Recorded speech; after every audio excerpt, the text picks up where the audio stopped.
Hey guys, and welcome back to Mad About Skin. So if you're new to our channel, welcome. Make sure you subscribe so you don't miss out on any of our future uploads. But here on the channel, we're passionate about skincare, making it affordable, accessible, easy to understand, but most of all fun. So we've got a range of videos we'll be covering right from product reviews through to full routines, right the way through to focusing down on individual ingredients that we can all add to our skincare.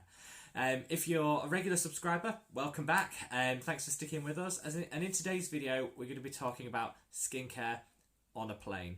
So this is going to be a really quick video because I have some very, very passionate opinions when it comes to skincare on a plane. But fortunately, it's quite easy to understand.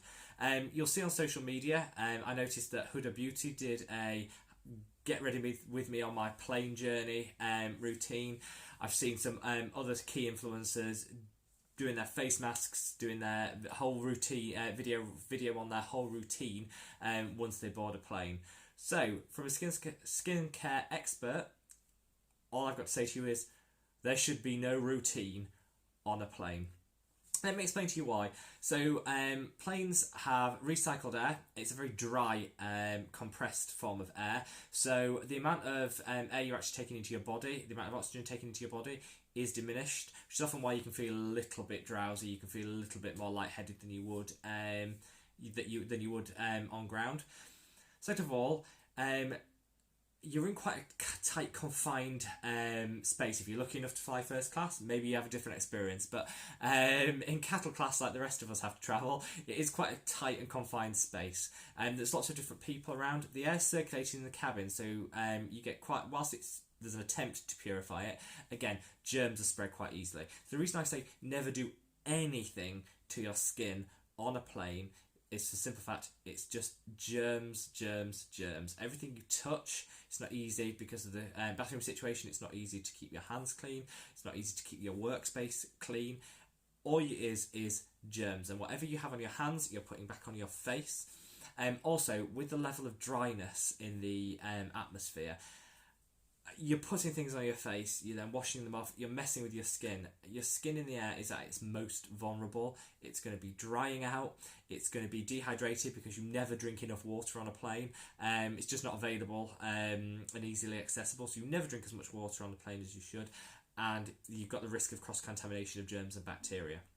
So what you should be doing is your skincare routine before you get on the plane. Whether that happens in the airport, in one of the bathroom facilities, or whether you do it before you get the taxi, which is what I would recommend, to the airport. And all you need is 3 products. First of all, you need a cleanser. Whatever cleanser works in your normal routine, get a travel size version of that cleanser.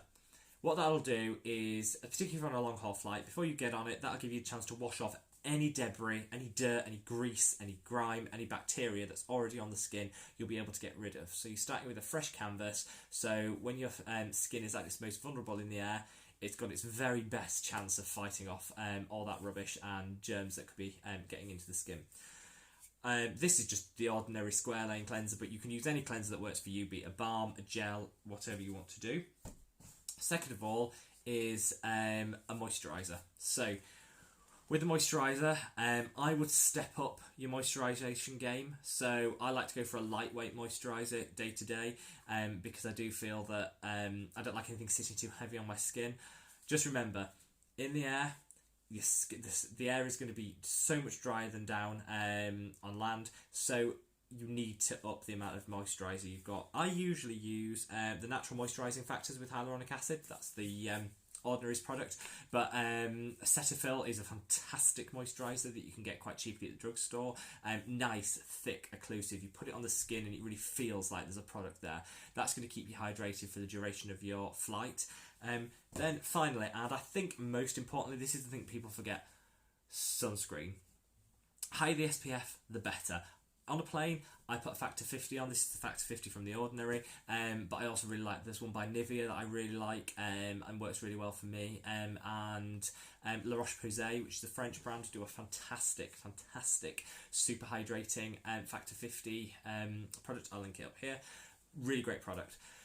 I think what people don't realise is up in the air, you haven't got the cloud cover, you're sitting above that. The UV, you're that much closer to where the where the UVA and UVB lights enter the atmosphere.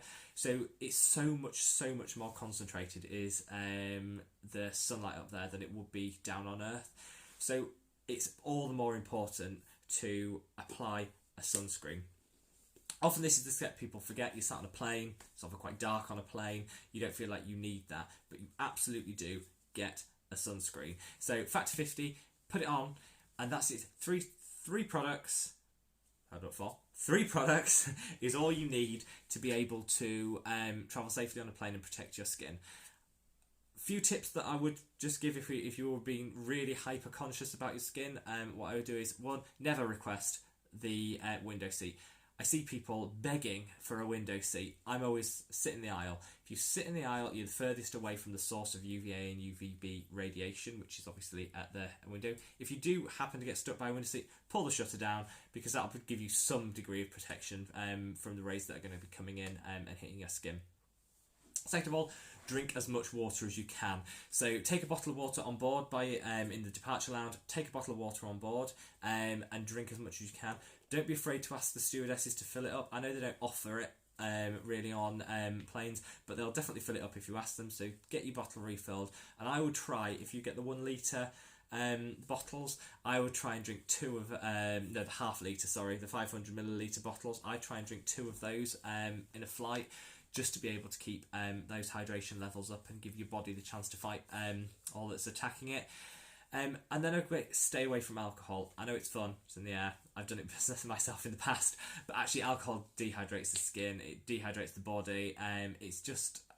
It's probably the worst time to enjoy a drink. I enjoy a drink and I stay away from it in the air. I think it's just the worst time to consume alcohol. Wait till you get to your destination, then you drink to your heart's content. But in the air, stay away from the alcohol, drink plenty of water, and avoid the sunlight from the window seat if possible. Great, well I hope this has been useful and helpful. This, like I say, it's a quick tutorial. There's not much to tell you, but people do things so wrong when it comes to their airplane skincare regime.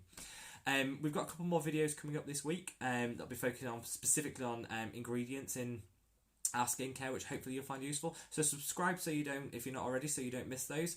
If you can give us a thumbs up on this video, that really helps our channel as we're growing quite quickly at the moment. We want to continue that momentum. Thanks for joining us here on Mad About Skin, and I look forward to seeing you in the next video. Take care, guys. Bye.